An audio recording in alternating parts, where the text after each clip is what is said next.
es una broma. La verdad es que es un privilegio poder compartir y también poder compartir con vosotros luego pues el recordatorio de que somos uno en Cristo, ¿verdad? Por medio de los símbolos. El texto que quería compartir esta mañana es Colosenses 1, 24 al 2, 5. Desde el versículo 24 del capítulo 1 hasta el versículo 5 del capítulo 2. Colosenses.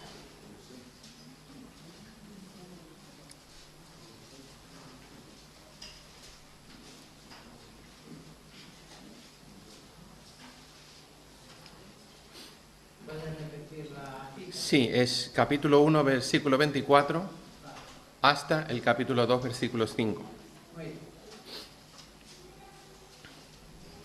Pues dice así la palabra del Señor. Ahora me gozo en lo que padezco por vosotros, y cumplo en mi carne lo que falta en las aflicciones de Cristo por su cuerpo, que es la Iglesia. De ella fui hecho ministro, según la administración de Dios que me fue dada para con vosotros, para que anuncie cumplidamente la palabra de Dios, el misterio que había estado oculto desde los siglos y edades, pero que ahora ha sido manifestado a sus santos. A ellos Dios quiso dar a conocer las riquezas de la gloria de este misterio entre los gentiles, que es Cristo en vosotros, esperanza de gloria. Nosotros anunciamos a Cristo, amonestando a todo hombre y enseñando a todo hombre en toda sabiduría, a fin de presentar perfecto en Cristo Jesús a todo hombre. Para esto también trabajo, luchando según la fuerza de Él, la cual actúa poderosamente en mí. Quiero pues que sepáis cuán grande lucha sostengo por vosotros, por los que están en la Odisea y por todos los que nunca han visto mi rostro. Lucho para que sean consolados sus corazones y para que, unidos en amor, alcancen todas las riquezas de pleno entendimiento, a fin de conocer el misterio de Dios el Padre y de Cristo, en quien están escondidos todos los tesoros de la sabiduría y del conocimiento. Esto lo digo para que nadie os engañe con palabras persuasivas. Porque, aunque estoy ausente en cuerpo, no obstante en espíritu estoy con vosotros, gozándome y mirando vuestro buen orden y la firmeza de vuestra fe en Cristo. Que el Señor bendiga su palabra. Amén. En esta mañana, más que hacer una exposición ordenada del texto que acabamos de leer, mi intención, lo que voy a hacer más bien es recalcar algunas de las ideas que aparecen en este texto. Esta carta tiene un tema sobresaliente y tiene que ver con el himno que hemos acordado entre Manuel y yo, que íbamos a cantar esta mañana. Y ese tema sobresaliente es la completa suficiencia de la persona y de la obra de Cristo. Estamos completos en Él y no necesitamos nada más. Hace unos días escuché a un predicador llamado J. Young decir que en cierta ocasión fue invitado a predicar o a conferenciar en una conferencia de pastores, y la persona que presentaba el evento le dijo, bueno, ¿cómo quieres que te presente? ¿Cómo quieres que te introduzca? Y le dijo, muy bien, quiero que me introduzca de esta manera. La persona que va a hablar a continuación es un burro. Se queda así, dice, bueno, ¿cómo voy a decir eso? Yo no puedo decir eso, no voy a decir, ¿cómo te voy a presentar diciendo, el que va a hablar a continuación es un burro? Dice que no. Y así que estuvieron discutiendo, no, yo quiero que tú digas eso, que la persona que va a hablar ahora es un burro. Y él accedió de mala gana y tampoco hizo literalmente lo que le dijo, sino que dijo, dice, bueno, miren, nuestro próximo conferenciante es Jay Young. Probablemente yo querría hablar de su currículum, de sus estudios, de tal, pero él me ha dicho que diga que es un burro.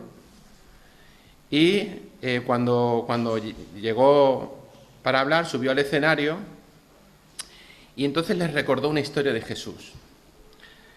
Cuando Jesús entró en Jerusalén, entró montado en un burro, ¿vale?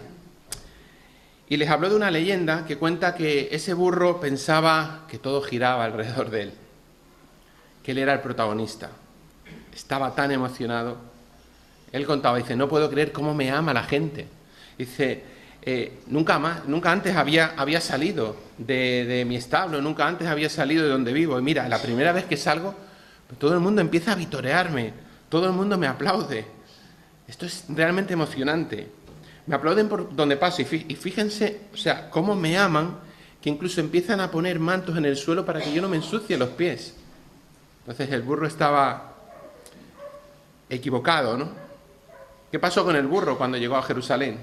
Pues del burro nunca más se supo. Lo importante no era el burro, lo importante era que llevaba a Jesús. La idea de este predicador es acertada. No somos el protagonista, pero nuestra función es llevar a Jesús, es mostrar a Jesús, es servir a Jesús y que Él, y solamente Él, sea el centro.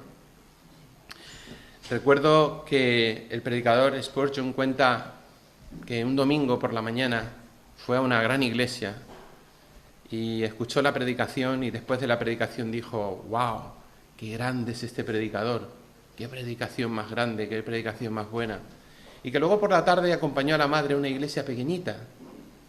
Y cuando entró en esa iglesia, cuando salió de esa iglesia pequeñita, salió diciendo, después de la predicación: ¡qué grande es Cristo! ¡Qué grande es Cristo! Por la mañana salió diciendo qué grande el predicador y por la tarde, cuando escuchó la predicación, dijo qué grande es Cristo. Y la verdad que sería pues un gran acierto, digamos, un gran dar en el clavo, si la idea que sacamos, ¿verdad?, cuando escuchamos la palabra de Dios es qué grande es Cristo, ¿no? Podemos dar las gracias a la persona que habla, por supuesto, y a la que se prepara y todo esto, pero qué bueno sería, ¿verdad?, que saliéramos siempre con la idea qué grande es el Señor Jesús. Y de nuevo, si hay una carta que exalta la grandeza de Jesús el Cristo, esta carta es Colosenses. Vayamos al texto que acabamos de leer. Siempre que analizamos una porción de texto bíblico, es conveniente averiguar cuál es el propósito de ese texto bíblico, cuál es el propósito que tiene al escribirlo el autor. Pablo aquí nos lo pone fácil, porque en el versículo 4 del capítulo 2 nos lo dice expresamente. Dice: esto lo digo para que nadie os engañe con palabras persuasivas, ¿verdad? Este es el propósito del texto que acabamos de leer. Pero también es cierto que para comprender un poquito el contexto también nos da pistas el apóstol Pablo. Parece que Pablo ve más un peligro al que se enfrenta que un error en el que ya hayan caído, ¿verdad? Él dice: tenéis este peligro y es de los que os quiero advertir, pero no es que hayáis caído en el error, porque termina diciendo el versículo 5 que él se goza porque está presente en espíritu con ellos al ver el buen orden y la firmeza de vuestra fe en Cristo. O sea que de momento es un peligro, del que él quiere advertir, pero de momento no han caído, ¿verdad?, en el peligro. Ahora Pablo entonces escribe para que nadie les engañe con palabras persuasivas. ¿Qué palabras persuasivas son estas de las que habla el apóstol Pablo? Cuando uno lee comentarios acerca de Colosenses, pues siempre denominan a esta enseñanza que andaba por ahí, le llaman la herejía colosense, ¿verdad? Es la manera en que se conocen los libros cuando se hablan esto. Yo creo que podemos deducir algo, y podemos intentar deducir en qué consistían esas palabras persuasivas con las que les estaban engañando, leyendo algunas partes de la epístola. Cuando Pablo o cuando cualquier escritor del Nuevo Testamento enfatiza o enseña algo, normalmente es porque ese algo es un problema que ellos tienen y quieren afrontar. De nuevo, en 1 Tesalonicenses, Pablo dice: pero acerca del amor fraternal no tenéis necesidad de que yo os escriba. ¿Ahora qué quiere decir con eso? Que de todo lo que ha escrito antes, sí. O sea, que son problemas que él está abordando. Y en realidad del propio amor también necesitaban escuchar algunas cosas más. Pero bueno, él nos da estas pistas. Y entonces, viendo lo que Pablo enfatiza o lo que Pablo enseña en esta carta, podemos deducir qué era lo que estos falsos maestros estaban enseñando, qué era el contenido de aquello con lo que querían engañarlos con palabras persuasivas o con argumentos habilidosos, podríamos decir hoy. Y en primer lugar, Pablo enfatiza muchísimo todo lo que tiene que ver con la persona de Cristo. Vamos a leer el capítulo 1, versículos 13 al 21. Lo leemos con atención. Fijaos lo que él quiere enfatizar, lo que él quiere decir. Él, Dios, nos ha librado del poder de las tinieblas y nos ha trasladado al reino de su amado Hijo, en quien tenemos redención por su sangre, el perdón de pecados. Cristo es la imagen del Dios invisible, el primogénito de toda creación, en el sentido del que le corresponde la herencia de toda la creación, ¿no? Porque en Él fueron creadas todas las cosas, las que hay en los cielos y las que hay en la tierra, visibles e invisibles, sean tronos, sean dominios, sean principados, sean potestades. Todo fue creado por medio de Él y para Él. Y Él es antes de todas las cosas, y todas las cosas en Él subsisten. Él es también la cabeza del cuerpo, que es la Iglesia, y Él es el principio, el primogénito de entre los muertos, para que en todo tenga la preeminencia. Porque agradó al Padre que en Él habitara toda la plenitud, y por medio de Él reconciliar consigo todas las cosas, así las que están en la tierra como las que están en los cielos, haciendo la paz mediante la sangre de su cruz. Dice, y también a vosotros, o sea, para abundar en lo que Cristo hizo, también a vosotros que erais en otro tiempo extraños y enemigos por vuestros pensamientos y vuestras malas obras, ahora os ha reconciliado en su cuerpo de carne por medio de la muerte. Fijaos todo lo que habla, ¿no?, de quién es Jesús, que no hay una dimensión de la realidad, digamos, en la que Jesús no sea el Señor, según nos dice aquí, ¿no?, tanto de la creación como de la redención, como desde antes del principio de los tiempos, como nuestro futuro. O Colosenses 2, 8 al 10. Mirad que nadie os engañe por medio de filosofías y huecas sutilezas. Estos eran los mismos que querían persuadirles con palabras engañosas, basadas en las tradiciones de los hombres, conforme a los elementos del mundo y no según Cristo, porque en Él habita corporalmente toda la plenitud de la divinidad, y vosotros estáis completos en Él, que es la cabeza de todo principado y potestad. Cristo es suficiente, estáis absolutamente completos en Él.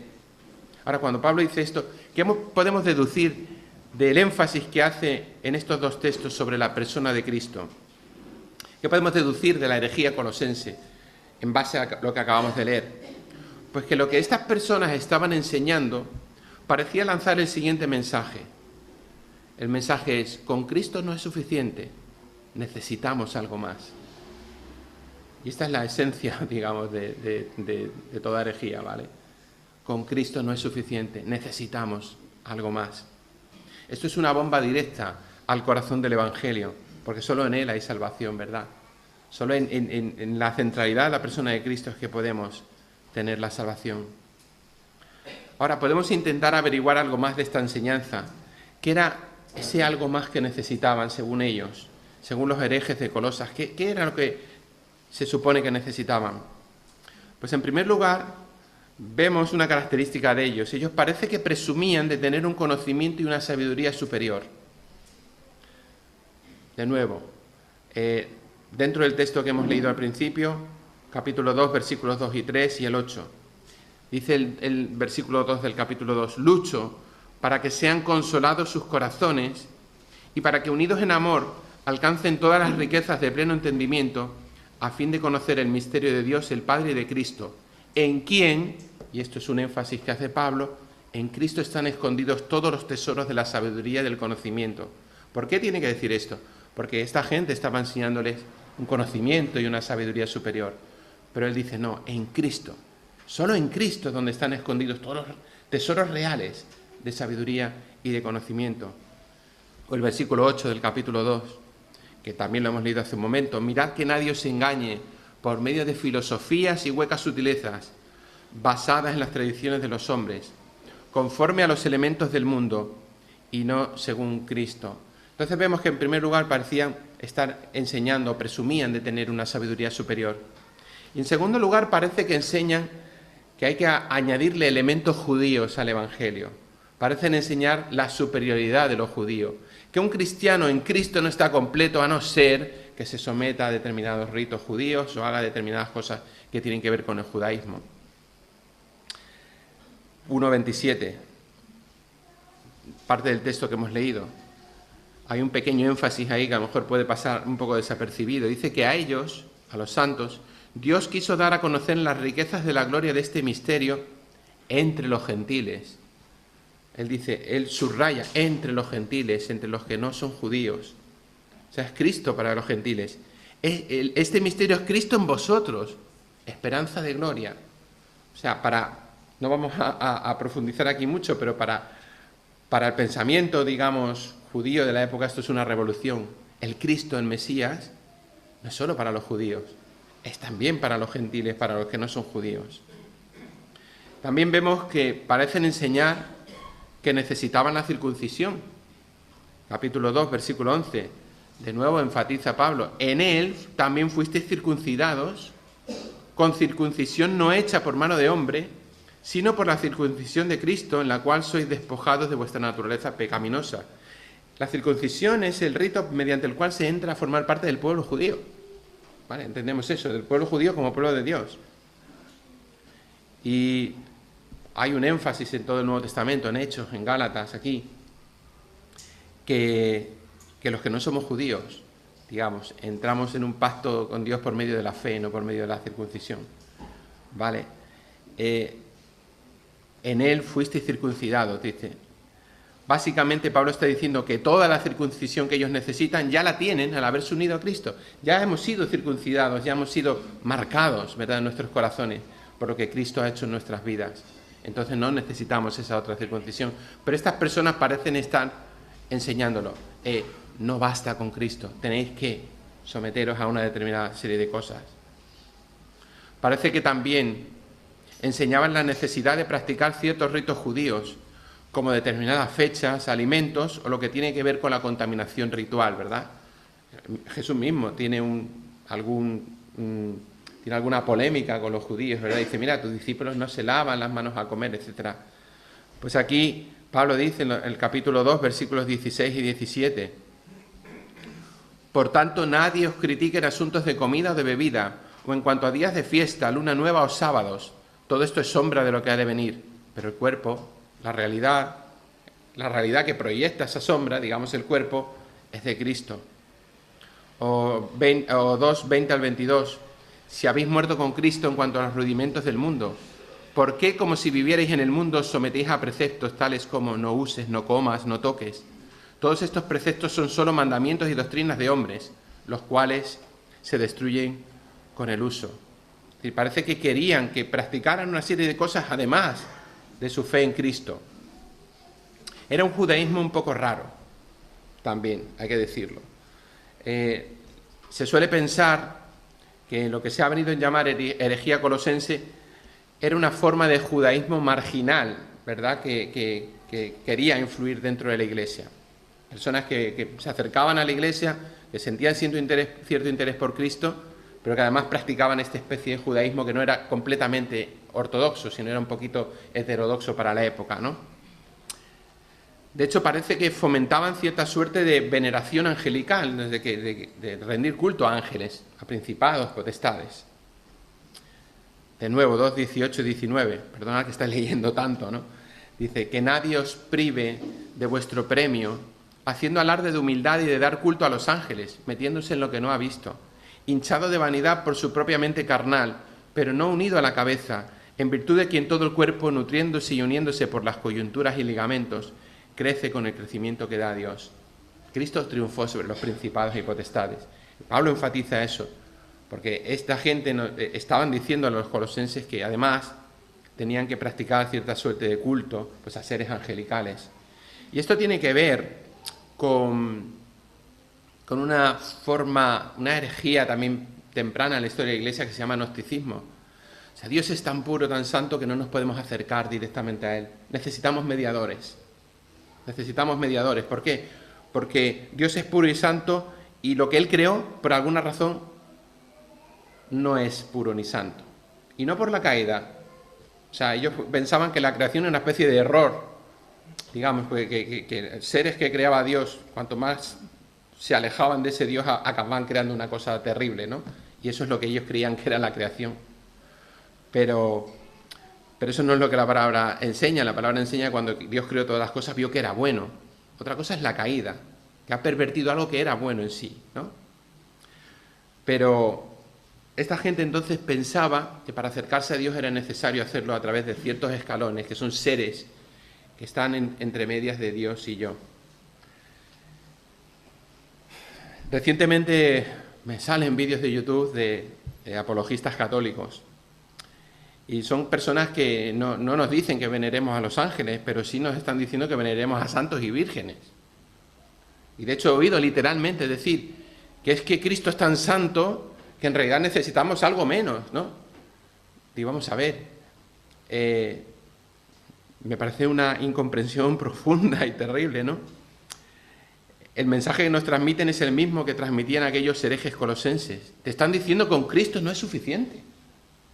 Es lo que están diciendo. Con Cristo no es suficiente. Y no, realmente lo que te enseña la palabra es que Cristo es completamente suficiente para nuestra salvación, que Él se hizo hombre, que realmente el pecado no le afectó, digamos, no vivió, no pecó jamás, o sea, fue absolutamente puro y santo y murió por nosotros. Pero Dios se hizo hombre, se hizo uno de nosotros.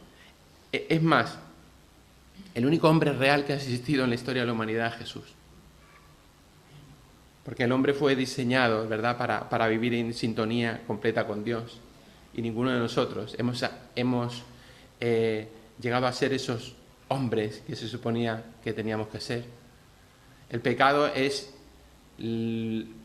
realmente la mayor diferencia. La diferencia entre Cristo y yo es el pecado. El resto de la humanidad es exactamente igual que cada uno de nosotros, ¿verdad? Excepto el pecado.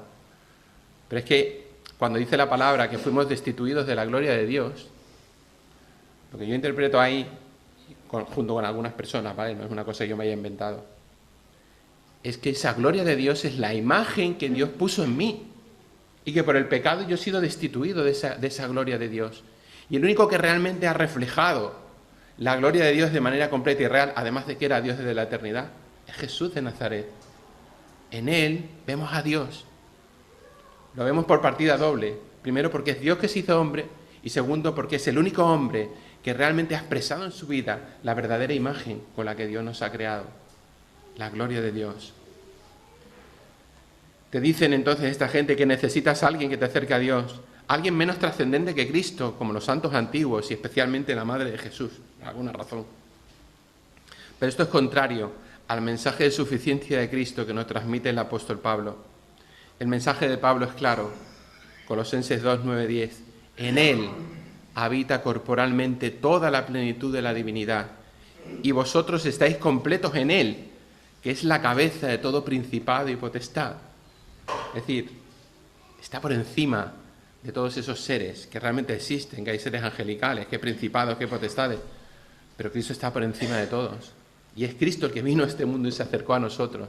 Y nos hizo como, ¿os acordáis un leproso que se acerca un día a Jesús y le dice, si quieres puedes limpiarme? ¿Qué hace Jesús? Bueno, te voy a limpiar primero para luego poder tocarte. Hizo eso, ¿verdad? No, lo tocó. Lo tocó en su situación de impureza. Nos tocó en nuestra situación de pecado y de miseria. Y nos dijo, quiero, sea limpio cuando te acercas a Él. Él no espera a que seas perfecto, veamos, para venir a ti. Él viene a ti y quiere hacer una obra en ti para conseguir de ti que seas aquella persona que Él había planeado que fueras. Cristo es suficiente. En Él estamos completos, como dice en 1 Timoteo 2, 3 al 6, esto es bueno y agradable delante de Dios nuestro Salvador, el cual quiere que todos los hombres sean salvos y vengan al conocimiento de la verdad. Pues hay un solo Dios y un solo mediador entre Dios y los hombres, Jesucristo hombre, el cual se dio a sí mismo en rescate por todos, de lo cual se dio testimonio a su debido tiempo. Es un asunto de vida o muerte que Cristo sea el centro, que Cristo sea lo principal. Porque esto está en el centro, como hemos visto, del corazón de Dios, de salvación para todos los hombres. Dice en el texto que hemos leído, entonces, con esta mentalidad, con este corazón que tiene el apóstol Pablo, esto le lleva a luchar. Le lleva a luchar denodadamente. Como hemos leído en el versículo 24 del capítulo 1 y también el versículo 1 del capítulo 2, dice, ahora me gozo en lo que padezco por vosotros y cumplo en mi carne lo que falta de las aflicciones de Cristo por su cuerpo, que es la Iglesia.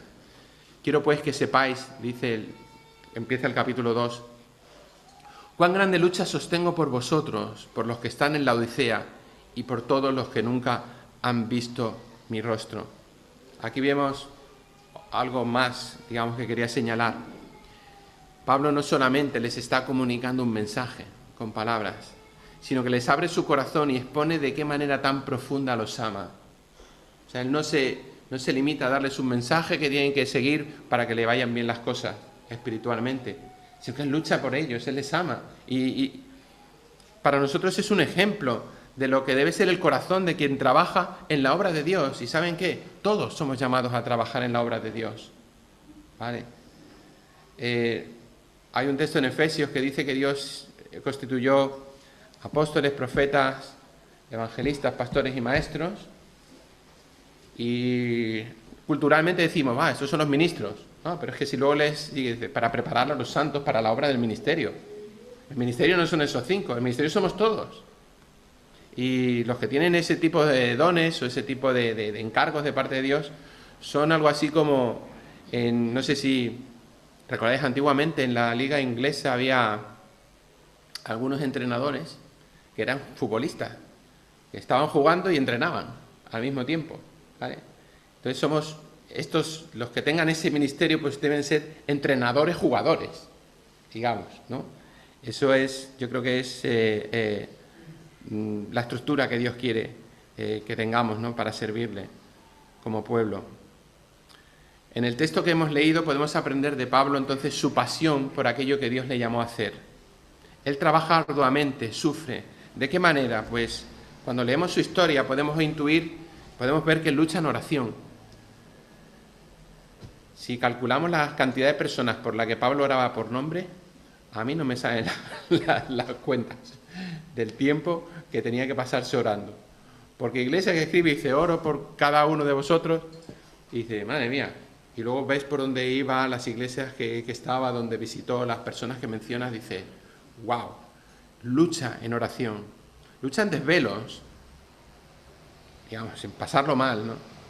Lucha porque trabaja también, lucha en viajes de aquella época, ¿verdad? No, los viajes de aquella época te jugaban la vida, literalmente, cada vez que entrabas en el mar o ibas por aquellos caminos que te podía salir cualquier cosa por el camino, ¿no?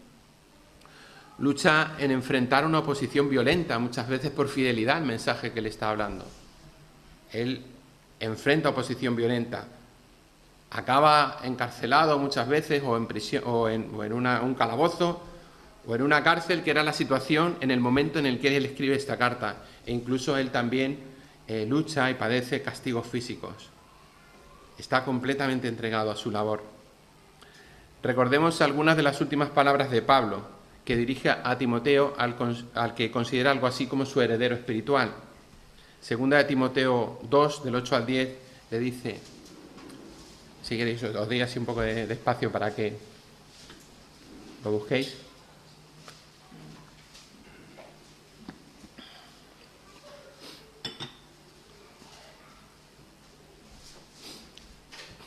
Segunda de Timoteo 2, del 8 al 10, dice, acuérdate de Jesucristo.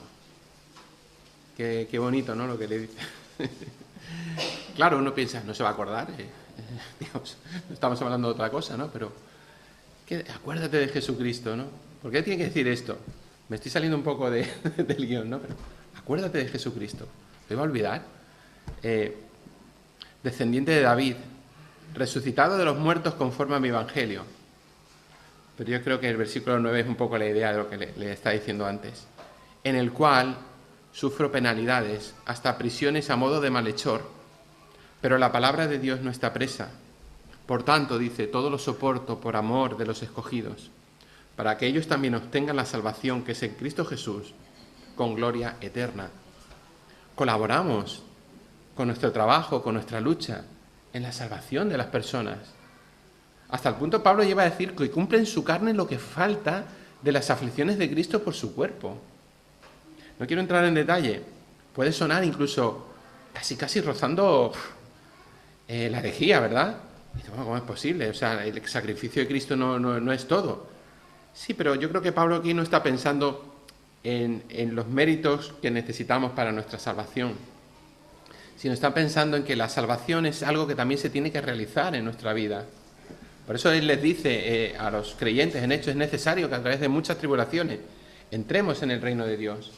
Él lucha para que se mantengan firmes hasta el fin, para que reciban todas las bendiciones de su salvación, y en esa manera él se siente colaborador por medio de sus sufrimientos con los sufrimientos de Cristo por su cuerpo, que es la Iglesia. A este sufrimiento, a esta manera de poner toda la carne en el asador, pase lo que pase, Pablo lo llama, como acabamos de ver, cumplir en su carne lo que falta de las aflicciones de Cristo por su cuerpo. Me llama la atención también, y es algo tremendo, tenemos nosotros una lista, ¿verdad?, de las iglesias, los hermanos que están siendo perseguidos alrededor del mundo. Pero me llama la atención que él tenía ese mismo corazón pastoral para con aquellos a los que conocía, como por ejemplo los corintios, como para personas a las que nunca había visto. O sea, los de Colosas y los de la Odisea eran personas que no lo conocían en persona. Eran el resultado del ministerio que él había tenido en Éfeso. O sea, en Éfeso estuvo, no recuerdo ahora mismo, estuvo 1 año y medio, 3, tengo esa duda ahora mismo en la cabeza, él estuvo un tiempo y muchos de sus colaboradores, entre ellos Epafras, del que habla esta epístola, pues iban y abrían iglesias en otras partes, mientras él estaba allí. Entonces, Colosas y la Odisea son resultados indirectos del ministerio de Pablo en Éfeso. Pero él tiene un corazón pastoral para con ellos, hasta el punto de que llega a decir, dice, estoy presente con vosotros en espíritu y me estoy gozando al ver vuestro buen orden y la firmeza de vuestra fe en Cristo. Es decir, ¿qué corazón pastoral tiene Pablo a imitación del corazón pastoral que tiene Jesús? Porque Cristo es el centro, Cristo es lo principal. Me parece que aquí Dios nos ofrece un ejemplo a seguir en el apóstol Pablo. Pablo exhortaba a los creyentes a que fueran imitadores de él, como él mismo lo era de Cristo. Y miren, y Pablo no decía, sed imitadores de mí, porque él estuviera exhibiendo una especie de superioridad espiritual. No, él es que estaba tan identificado, tan fusionado con el Evangelio, que él no solamente sus palabras, sino que quería que toda su conducta fuera un mensaje, que la gente escuchara y así se salvara. Y es por eso que dice, imitadme, porque yo estoy poniendo toda la carne en el asador, en ser como Cristo, para que vosotros podáis tener un mensaje y podáis también ser salvos y podáis también disfrutar de todas las bendiciones que Cristo os ofrece. O sea, él no lo hacía por una superioridad espiritual, sino por ese amor que tenía por el Evangelio. Por eso lo decía, imitadme. Exhortaba que les imitaran como él mismo imitaba a Cristo. Y para nosotros es una buena oración pedirle a Dios que nos dé ese corazón de Jesús, de compasión y de amor al prójimo, y de deseo ferviente por su salvación, que nos dé ese deseo que nos lleve a dar la vida como lo hizo Jesús y como Pablo hacía en imitación. Pablo también, otra cosa que quiero destacar es que Pablo tiene aquí una declaración de misión. Una declaración de misión es una frase corta que resume tu propósito en la vida. Y esa frase luego afecta a todo lo que haces y decides. Y es algo que está pillado de la Biblia y que hay personas que lo han aplicado incluso a cómo se gestiona una empresa. Todo el mundo tiene una declaración de misión. Sabemos cuál es nuestro objetivo y cómo debemos vivir ese objetivo. Y Pablo, pues tiene una declaración de misión. Jesús le dio a la Iglesia su declaración de misión. Mateo 28, 18 al 20 dice, toda autoridad me ha sido dada en el cielo y en la tierra.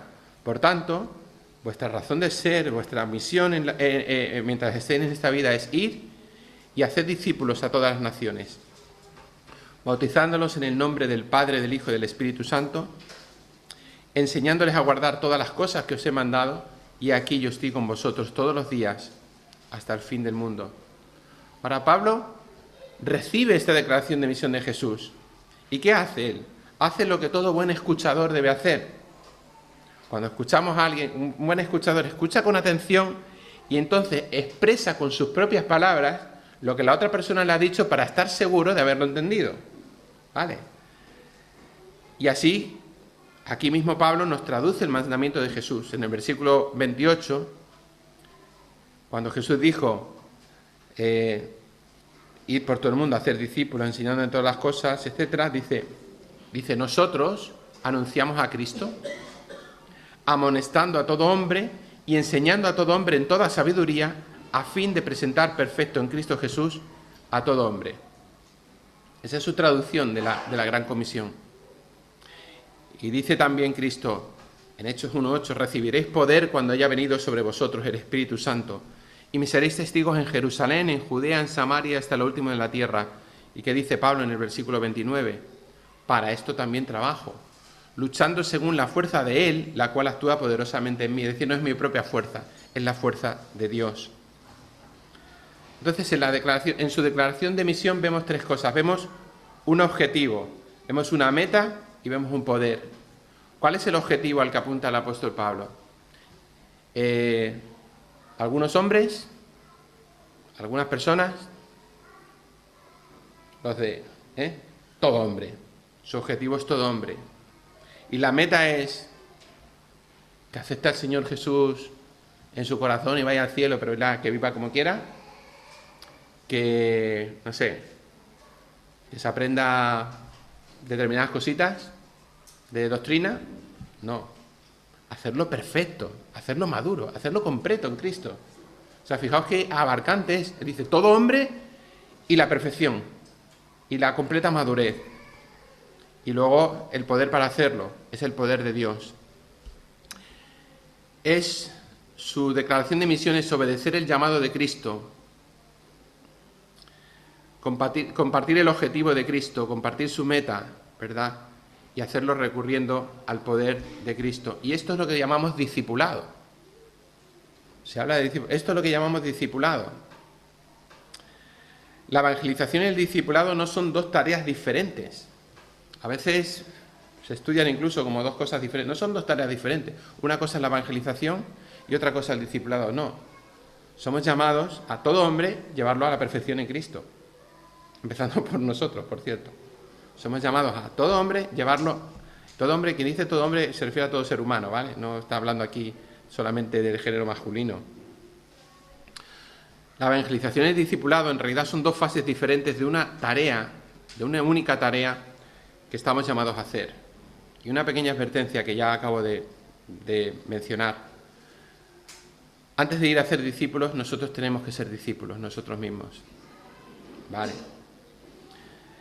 Esto conceptualmente, no necesariamente de manera cronológica. No significa que hasta que no somos perfectos no podemos ir a ser discípulos, no. Pero sí tener en nuestra mente la prioridad, ser discípulos y hacer discípulos.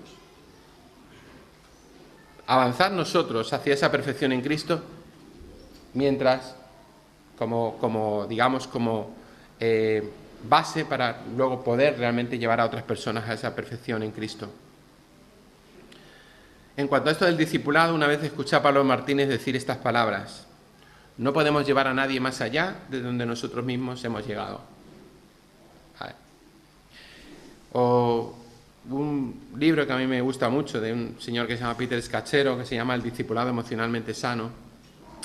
En este libro recoge las palabras de un rabino jasídico en su lecho de muerte. Y este dijo unas palabras bastante sabias, ¿no? Decía: cuando yo era joven me propuse cambiar el mundo. Cuando me hice un poco mayor me di cuenta de que aquello era demasiado ambicioso, así que me propuse cambiar a mi estado, a mi país. También me percaté cuando me hice mayor aún de que esto era demasiado ambicioso, así que me conformé con cambiar a mi pueblo. Cuando me di cuenta de que no podría realizar ni tan siquiera eso, traté de cambiar a mi familia. Ahora, ya anciano, sé que habría debido comenzar por cambiarme a mí mismo. Si hubiera comenzado por mí mismo, tal vez entonces habría logrado cambiar a mi familia, al pueblo o incluso al Estado, y quién sabe, tal vez al mundo. Bien. Teniendo en cuenta esta observación que me parece muy importante, el mandato de Jesús a la Iglesia sigue siendo claro. Somos sus instrumentos para extender el reino de Dios hasta que Él venga, haciendo discípulos de Jesús, haciendo sus discípulos. Así que el llamado de Jesús en la Iglesia sigue siendo claro. Para Pablo era buscar la madurez de cada ser humano que se cruzaba en su camino, conforme al poder que Dios le dio. Por supuesto, esto pasa porque la persona reconozca su pecado, pasa porque la persona reconozca su situación desesperada, pasa porque la persona reconozca que solo en Jesús puede encontrar salvación. Pasa porque la persona reciba por gracia, clamando a Jesús esa salvación que le da. Pero eso casi es el principio del camino, ¿eh? Siempre necesitamos la gracia, ¿verdad? No podemos avanzar con toda esta serie de obras que querían añadir los herejes colosenses. Siempre, todo significa, todo avanza siempre en gracia. Es Dios el que nos provee su gracia también para crecer, también para comprender cosas, también para cambiar. Es todo por gracia siempre, de principio a fin. Pero no se acaba en el momento que aceptas la salvación de Jesús, sino que esto sigue por toda la eternidad. Cuando Pablo dice, el que comenzó en vosotros la buena obra, la perfeccionará hasta el día de Cristo, quiere decir que el que comenzó sigue queriéndola hacer en nosotros. Y que la situación natural del cristiano es que Dios siga haciendo esa obra en nosotros y que nosotros cooperemos, colaboremos, nos dejemos, digamos, hacer esa obra de Dios en nuestra vida. Yo creo, me vais a permitir afirmar que ese mismo propósito de llevar a todo ser humano a la perfección de la que habla Pablo lo dice con otras palabras un poquito más adelante, en el texto que hemos leído.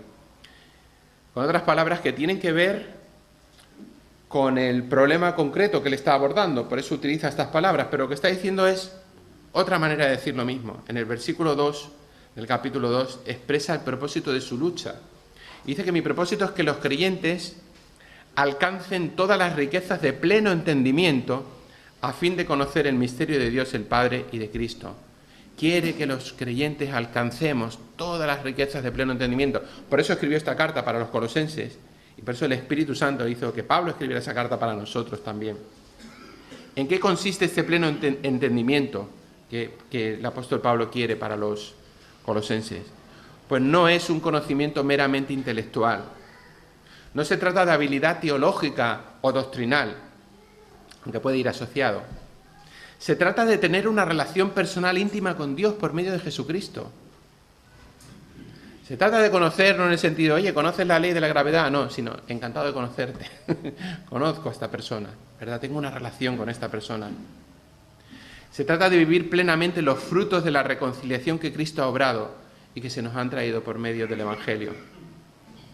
Es una relación en que la obediencia ya no consiste en seguir aquello que dice un libro, que el libro nos ayuda, ¿verdad? La ley de Dios, ¿verdad? Es perfecta, restaura el alma. Es decir, el libro nos ayuda, pero cuando tienes una relación,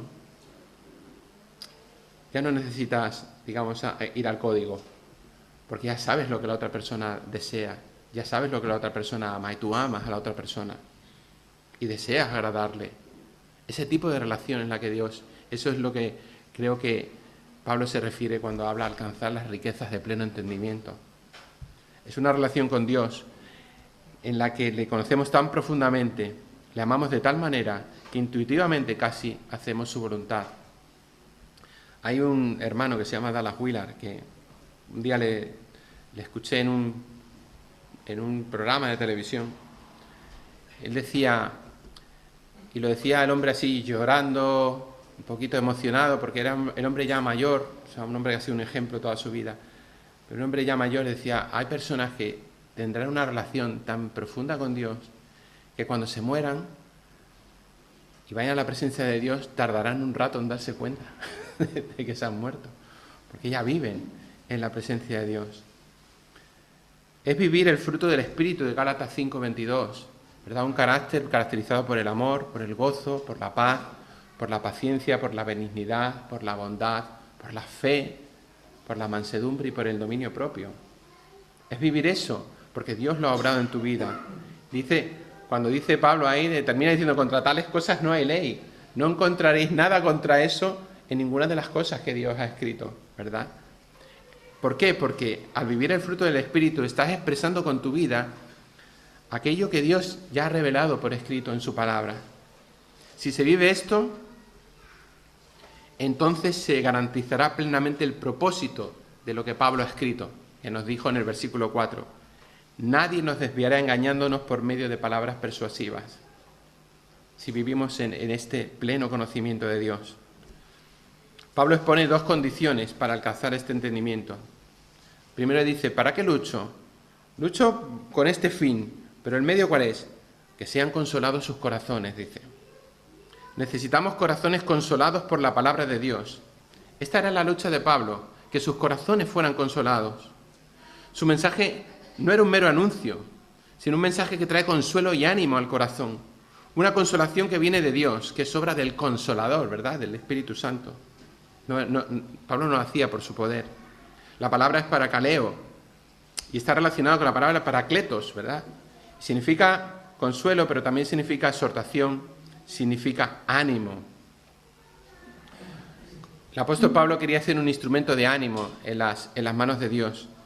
Y yo creo que nosotros lo somos y lo debemos ser. Quiero contar una pequeña fábula para ilustrar el significado de esta palabra, que se suele traducir como consolar, exhortar y sobre todo animar. Cuenta la historia de dos ranas que cayeron en un hoyo muy profundo y comenzaron a saltar intentando escapar.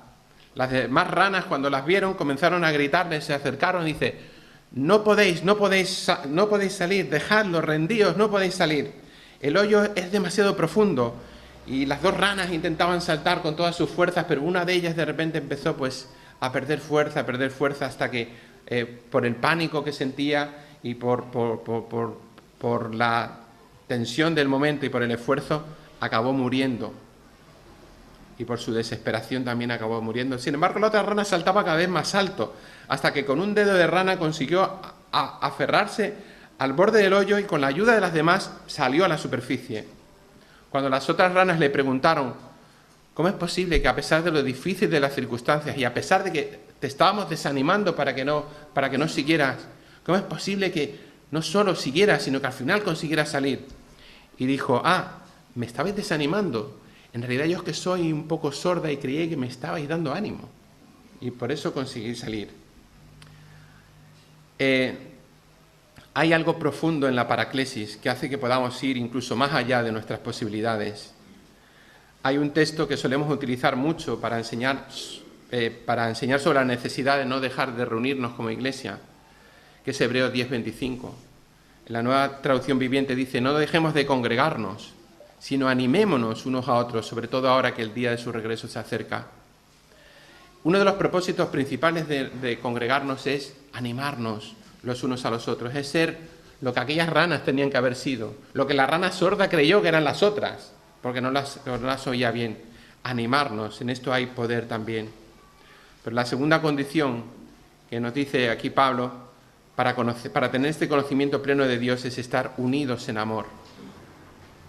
Dice: lucho para que sean consolados sus corazones y para que unidos en amor alcancen todas las riquezas de pleno entendimiento. ¡Wow! En nuestra sociedad occidental moderna nosotros creíamos que la espiritualidad es algo individual, que mi relación con Dios es algo exclusivamente entre Él y yo. Sin embargo, resulta que Pablo nos dice que para experimentar el grado de relación que Dios quiere tener conmigo, necesito de los demás. Necesito ser parte del cuerpo y estar unido en amor. Cuando no hay amor, las herejías hacen su agosto. Las dudas en cuanto a la fe florecen en el campo del conflicto entre hermanos, de congregaciones inmaduras que no han aprendido a amar. La verdadera madurez hay que medirla por el amor. Un amor que Pablo mismo describe en 1 Corintios 13, 4 al 7. Lo leo de nuevo en la Nueva Traducción Viviente. Dice: el amor es paciente y bondadoso. El amor no es celoso, ni fanfarrón, ni orgulloso, ni ofensivo. No exige que las cosas se hagan a su manera. No se irrita ni lleva un registro de las ofensas recibidas. No se alegra de la injusticia, sino que se alegra cuando la verdad triunfa. El amor nunca se da por vencido. Jamás pierde la fe. Siempre tiene esperanzas y se mantiene firme en toda circunstancia. Quiero terminar con este versículo, porque es un resumen de lo que Cristo hace siempre con nosotros. Cristo, Dios es amor, Cristo es Dios, el amor. Cristo nunca se da por vencido con nosotros. Jamás pierde la fe. Siempre tiene esperanza y se mantiene firme en toda circunstancia. Ojalá nos impregnemos del espíritu que Pablo manifiesta en esta carta y que Cristo sea realmente nuestro todo. Amén. Amén.